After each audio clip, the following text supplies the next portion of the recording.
As the world becomes increasingly more interconnected, some of the biggest barriers regarding the consumption of art start to erode. And as a consequence of being exposed to more international art, we in turn get exposed to different cultural palettes. However, not all cultures are the same, and as a consequence, some cultural barriers are a little trickier to overcome than others. I'm personally not the biggest opponent of localization. For me, personally, so long as an original translation and a faithful sub is available, and it exists as a comparison to the original text, then a localization is okay to keep around. As a result, I see localizations as a fun exercise in intertextuality. The truth is, some things can't be translated one-to-one due to there being no immediate cultural analog. One of the most famous examples of this is with Naruto, regarding his famous verbal tick, databayo. There is no real cultural equivalent for it in the English language. However, there is a long-standing Western tradition of superheroes having catchphrases, so localizers experimented a bit. The English dub of Naruto is infamous for its first catchphrase,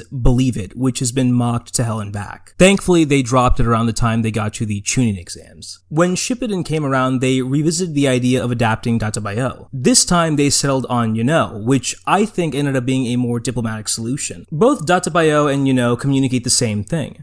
An impulsive tick that the Uzumaki clan tacks onto the ends of their sentences, communicating their hyperactivity. And of course, that's pretty much at the heart of all localizations and what they should strive for. A diplomatic compromise between differing regional sensibilities. And this isn't just something that's exclusive to Naruto, it's something you see in a lot of manga, even with smaller incidences. In a lot of dinner and lunch sequences in anime, you'll see localizers do something like, "Thank you for the food" as a replacement for "itadakimasu." And of course, it's because no one actually says this in Western countries. That's because Western countries tend to be steeped in Christian traditions. The closest cultural equivalent to "itadakimasu" would be like saying grace before dinner. You'll notice the biggest issues with localizations mostly arise when dealing with the realm of comedy. As a rule of thumb, all comedy is based on shock and surprise. As a consequence, a lot of comedy is rooted in the subversion and lampooning of cultural norms. There was a particularly weird moment in the brand new Animal dub where they referenced the Japanese folk story Kachikachiyama, the story being about a raccoon that rides a mud boat. This is in reference to the main character of the story, Michiru, being a tanuki.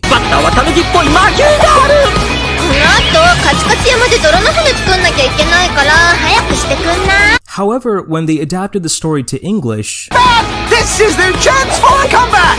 I have to go and make a mud boat on Mount Clack afterwards. Could you please hurry up? Yes, it's technically more faithful, but you can see that it doesn't have the same punch. With no cultural frame of reference, it just sounds like nonsense. To revisit Naruto a bit, Gero Gero is an onomatopoeia they use for frogs in Japan, a way they use to mimic its croaking sound. Hence Jiraiya's name, the Gero Sennin, or the Toad Sage. Naruto riffs this either because he's a prankster or an idiot and refers to him as the Ero Sennin, hence the erotic sage. It's a simple language pun that involves removing the G in order to create a different effect. I'm talking real Georgian Herald-ass shit. Once again, the dub doesn't have a perfect analog for this and instead settles for the pervy sage. It's not perfect, but it gets the job done. One of the counter-arguments is that localizations wouldn't need to exist if dubbing was removed altogether. And while I agree that audiences should be more willing to stomach cultural differences, that's more of an issue with the culture of Western ignorance. In addition, it ignores that dubbing does have a massive advantage via accessibility. The Amazing Digital Circus is one of the most popular indie pilots in years, and it exploded in popularity mostly because it was set to multiple different languages, and was adapted to various cultural palettes. I see dubs not as a replacement, but a form of cultural exchange. I think that the change needs to be more on a fundamental cultural level. People shouldn't react to things they see as strange with disdain, rather see it as an invitation to learn about a culture that they're engaging with.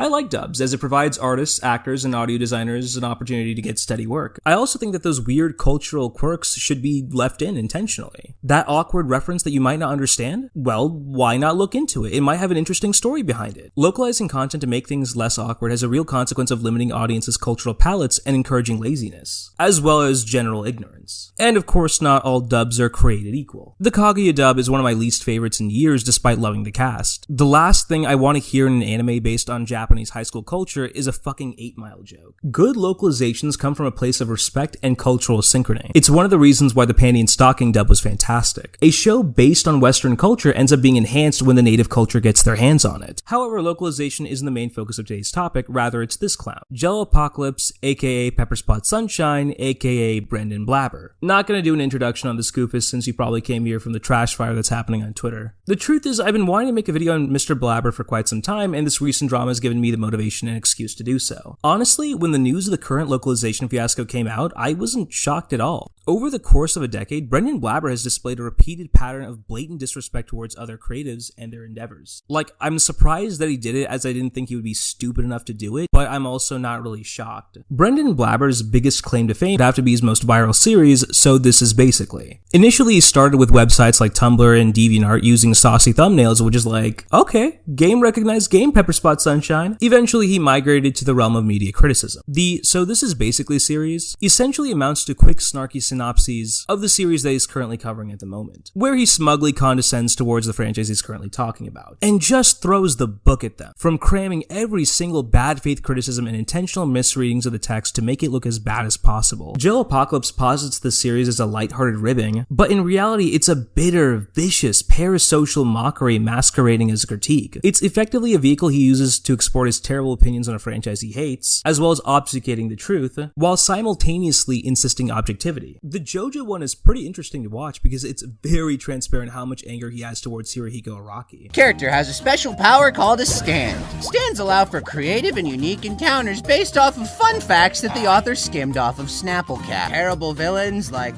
Dio, Dio again, Dio boyfriend, Dio babies, Dio but he's a dinosaur, United States president. JoJo characters dress on the cutting edge of fashion, which is to say the clothing has all been chopped up with a straight razor. Like this poor boy who is dressed as a cheese. But do not weep for Cheese Boy. They replace his clothes with kicking him out of the series. And if that's not enough to distract you from his stupid outfit, then maybe you'll enjoy the most well-loved and classic piss-drinking scene in all of anime. One particular low blow he makes is towards Araki's fashion design, one of the aspects people love the most about the series. I find it especially funny since most of Epithet Erased's designs are essentially doing the same thing. Not to mention that Epithet Erased is basically just a bad JoJo clone. Yeah, I don't know, I think he was just jealous, that's all. A recurring thing amongst online creators is that when they don't feel invited to a series, they won't engage with it in good faith. In Jello's Ace Attorney video, he mocks the game for being a slog and for the writing being sucky. But when you go watch their live stream of it, it's basically them refusing to pay attention to what the game is saying.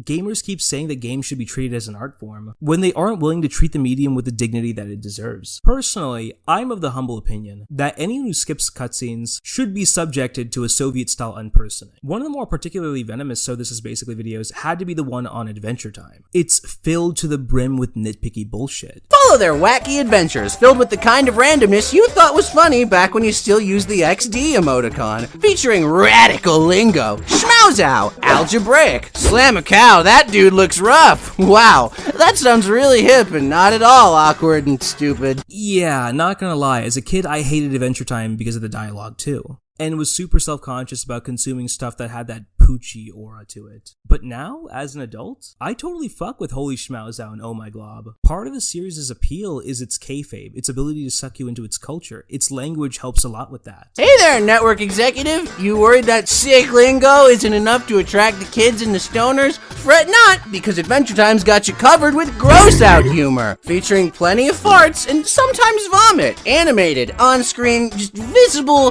coming out of a mouth vomit. Oh my god, a children's show having gross-out humor. Someone stop the presses. When he's not trying to make simple things seem more foolish than they actually are with his grating voice, he's just outright lying about the show. Watch as the show goes from a series of episodes with no conclusions to a series of character arcs with no conclusions. Not only that, but then he starts getting super disrespectful to the cast and crew. Rebecca Sugar tries her best to give the show any redeeming qualities.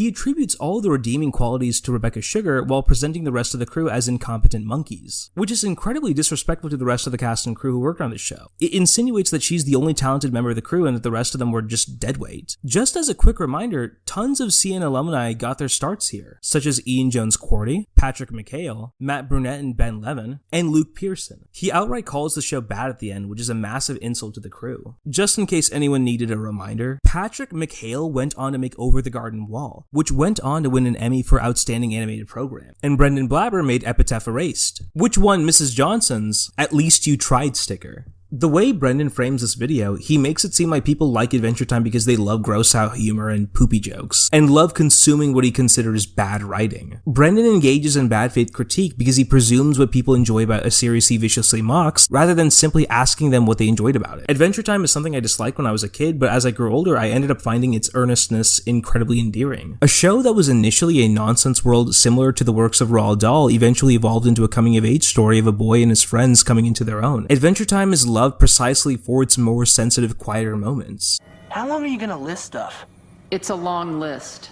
You're telling me to abandon all this stuff, but you're not really making it sound bad. It's not bad. I'm just giving you the choice of a new mode of existence. I feel like I put a lot of work into this meat reality. I'd like to see it through. And it's something that's continued into its future incarnations. You were a wonderful experience. You were everything. Where are you going?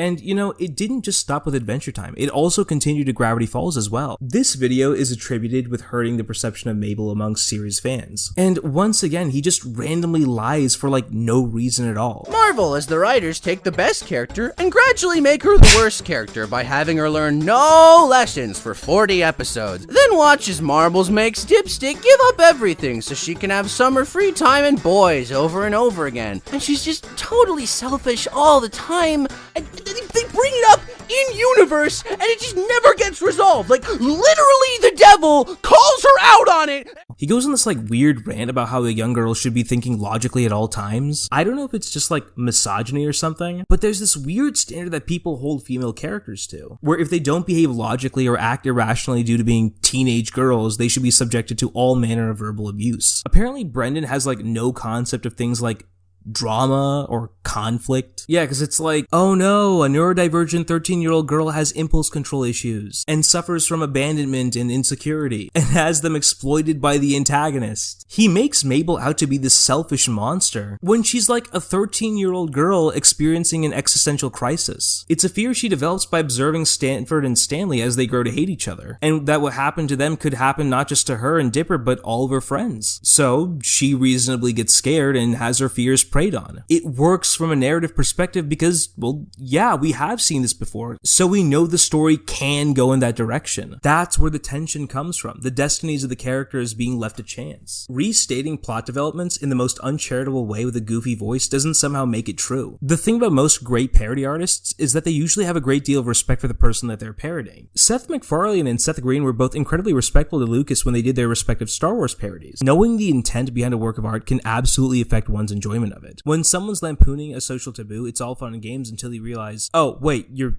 serious? One common defense of Jello by his fans is that the "so this is basically serious" is just his opinion, as if opinions aren't allowed to be challenged. The fact is, when you make a conscious effort to try and influence people's thoughts towards a subject, it stops being just an opinion. It now becomes an argument, and arguments are meant to be engaged with. Believing that your arguments are above being critiqued and engaged with reeks of entitlement. One tactic a lot of YouTubers similar to Jello like to employ is Schrodinger's douchebag, where you're sincere about your mockery until you aren't, and it's just a joke. And you can even see that Jello sincerely believes in this stuff. It's not just a parody. He has this infamous tweet where he shits all over Rocky and then refers to JoJo as an oil slick. There's this landmark essay on the platform by Bob Vids called Cinema Sins Sustaining Stupidity, in which he points out that if there is no divide between the opinions of the performance and the actual author, then we can largely assume that the opinion is sincere. This has the unintended side effect of recontextualizing all the critiques. Suddenly, all the nitpicks aren't merely jokes. They sincerely believe that those small flaws genuinely ruin a work of art. The funniest thing about this is that I'm not even a hardcore fan of any of the series that Brendon has viciously mocked over the years. I've tried on 3 separate occasions to get into JoJo, and it's just never clicked with me. But that doesn't mean I have to write it off wholesale. There are tons of series that didn't click with me initially that I got into after my 3rd or 4th attempt viewing it, like Evangelion, which ended up becoming one of my all-time favorite animes. The issue arises when you presume what people like about a property. When you assume that people can only enjoy JoJo by acknowledging that it's stupid, you're inadvertently casting a value judgment on its fans, suggesting that the only way people can like JoJo is ironically, and that any sincere love for the series is irrational at best. Even though I dislike the vast majority of critics on YouTube, I always get excited when one of them announces they're working on a new creative endeavor. Not because it provides me an opportunity to mock them, quite the opposite actually. I think making art teaches critics empathy and compassion, and after nearly every popular critic tries to make a big project and flops, they tend to become much kinder and considerate in their criticisms. When Epithet Erased was announced, I was genuinely excited. By understanding the decision-making calculus and risks that artists have to take when getting their series off the ground, I thought this would help Brendon become a much more compassionate creator. Clearly, I was wrong. It doesn't seem that Epithet Erased helped him become a more kinder, empathetic creator. In reality, it just seemed to validate his ego and make him think he was God's gift to planet Earth.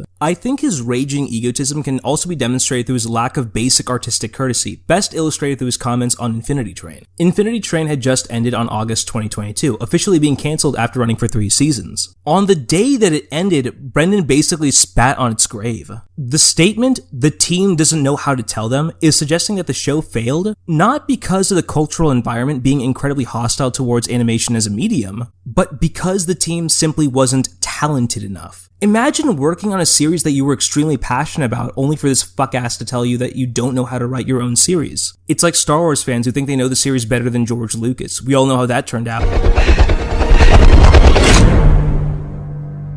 I'm the Jedi. But I think the biggest demonstration of the sheer lack of basic courtesy he has towards other creators had to have been with the RWBY video. The TLDR is that Brendon auditioned for a role on RWBY, but he didn't get the part. However, he made it far along the auditioning process that he was exposed to enough of the future plot behind the scenes. So when he made his RWBY video, he did so as a way to get back at the series for spurring him or whatever. The key thing to note is a small moment that happens around the 422 mark, specifically the card number 7 and the silhouette of the character Penny. This was a spoiler. It was him basically revealing the return of the character Penny, which was meant to be a surprise for the fans.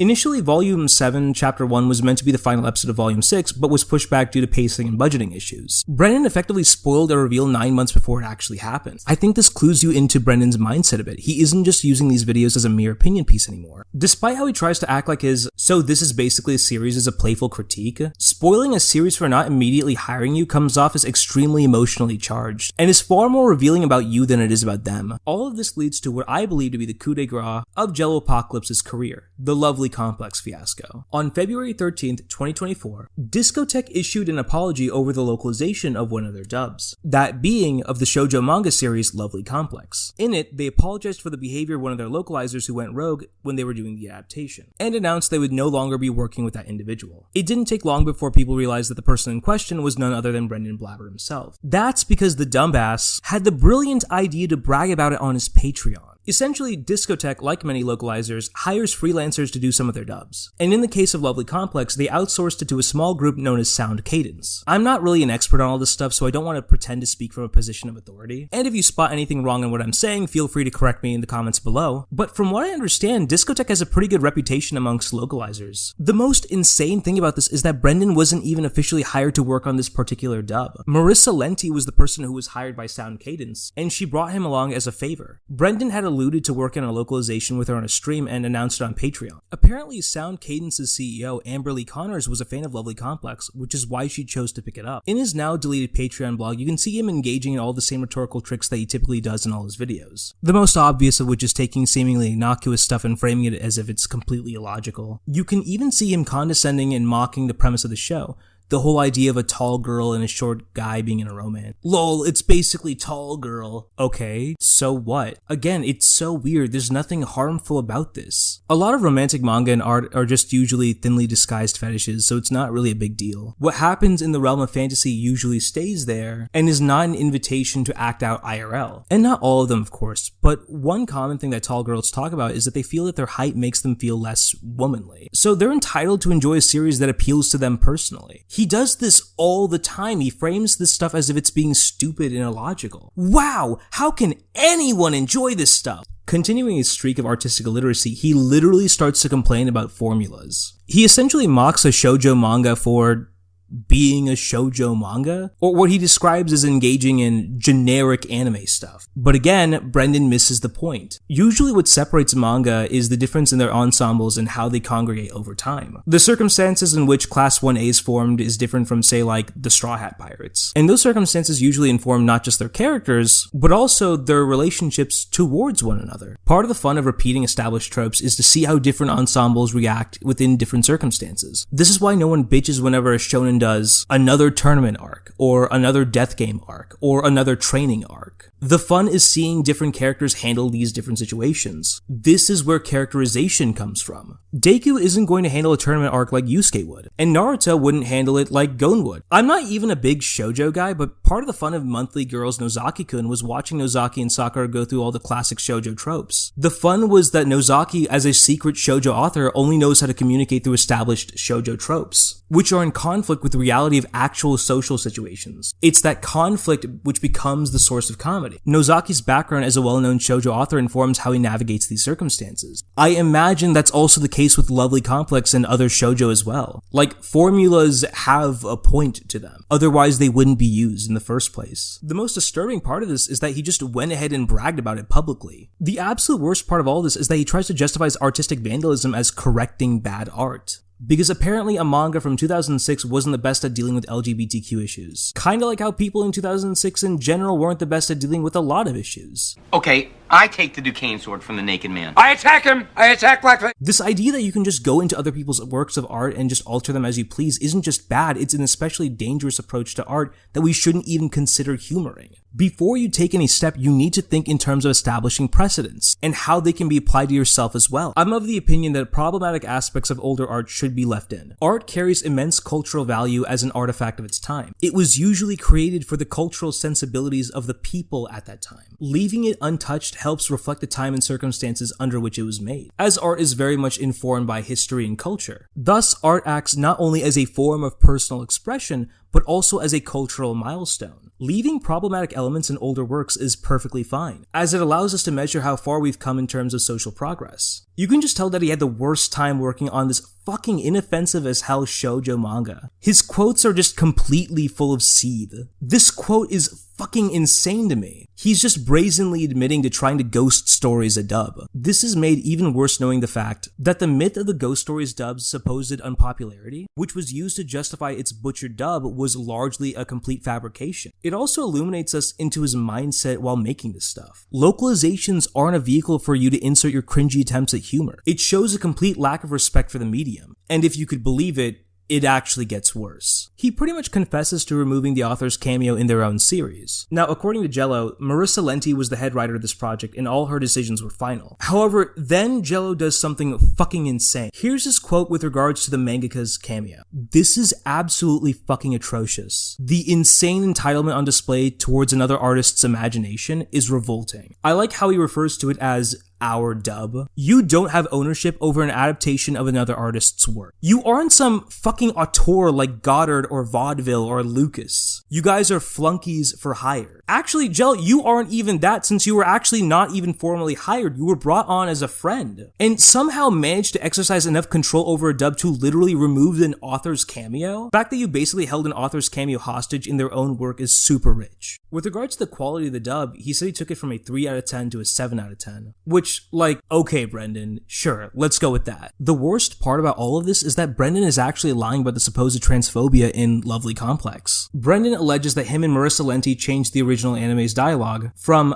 IDK, I don't like her, my trans radar is going off. This was due to the character Nobuko's initial dislike of Seiko, and that she didn't want to lose out to a trans femme. According to longtime fans, however, that was not in the original anime at all. Nobuko never had an anti-trans radar. The jealousy was always based on the fact that she had to compete with a new girl. Essentially, Brendon Blabber is not only a raging egotist, but a charlatan and a liar, who will literally fabricate fake instances of transphobia in order to justify artistic vandalism. According to series fans, he misconstrues the intentions of the original anime to make himself look better. And as we've seen before, this isn't really new with Brendon. This is his bread and butter, making things seem more foolish than they actually are in order to prop up his own content while putting others down. One of the things I've seen is how some of Brendon's fans are trying to downplay all of this, but there's a much larger consequence at stake here. Professionalism isn't just something that's done for fun, it has a point. With regards to basic artistic courtesy, it demonstrates basic human respect for the person whose vision you're helping bring to life. Art is one of the most vulnerable things a human can engage in, as you are putting part of yourself on display for the judgment of others. Even if you don't necessarily like the thing that you're working on, showing respect signals compassion and understanding and respect for my vision, and as a result is someone I would like to work with later on. Heck, since they supported my vision, maybe I'll even support them back in the future. Professionalism is also a mark of maturity. You're a fucking adult, but you're acting like a child. Not everything you do is going to scratch the ADHD centers of your brain and give you a dopamine rush, nor should it be expected to. Work is work. Showing that you're willing to stomach work that you don't like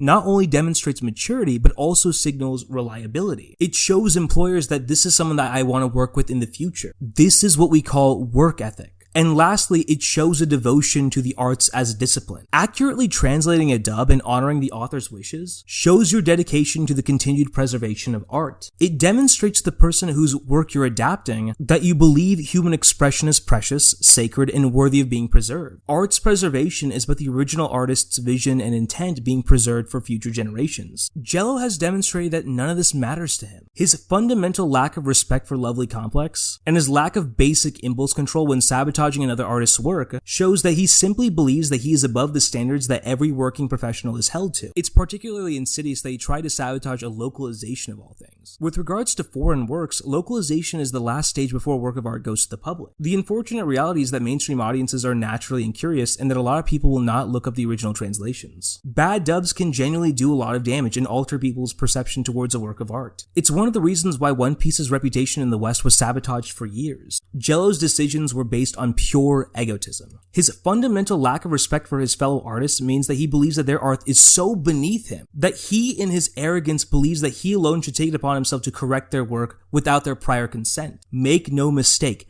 this is artistic vandalism. Overriding another artist's work is a tragedy and should not be tolerated. The good news is that none of Jello's changes made it into the final dub as they were caught early on. So effectively, he nuked his career over nothing. One of the worst parts about all of this is how this ends up playing into the negative stereotypes about localizers. A lot of industries exist out of convenience. There is a trust that we put into translators. A lot of industries are based on the idea of trust and goodwill. We physically do not have the time to do everything, which is why we outsource to specialties. Car repair, law, medicine. Similarly, we all don't have the time to learn an entirely new language. We're usually very busy. Jello's profound selfishness cannot be understated. The fact is, he believed that his right to vandalize another artist's work mattered more to him than how an entire industry is perceived. He demonstrated an incredible lack of care and respect not just for the artist whose work he's adapting, but also his peers in the industry. I'd recommend he get a job at a fast food restaurant, but frankly, I wouldn't trust him to make a Big Mac. He'd find a way to put toilet paper from the McDonald's bathroom on it instead of cheese and then tell me he fixed it. Despite me not really being a big fan of anything Brendon has mocked, I still care. I care about how artists are treated online. I think we live in a culture and world that continuously disrespects artists and routinely exploits them, and the least we can do is learn to be more compassionate. On that note, hope you enjoyed this video. Feel free to like and subscribe, comment below, and let me know. Honestly, would love to hear your guys' thoughts on the matter. What are your thoughts on the matter of localization? And what were your thoughts on JelloApocalypse before and after this fiasco? Feel free to share any thoughts, I read them all, and I'm excited to hear what you guys think. Also, make sure to follow me on Twitter, trying to get 800 followers by the end of this year. Eventually want to get enough followers to laugh at God's face. And you can also follow me at Blue Sky as well. This is Art Handle signing off. Till next time, be easy. Things that bother you never bother me. Things that bother you never bother me. I feel happy and fine, ha-ha. Living in the sunlight, loving in the moonlight, having a wonderful time. Having got a lot, I don't need a lot. Coffee's only a dime. Living in the sunlight, loving in the moonlight.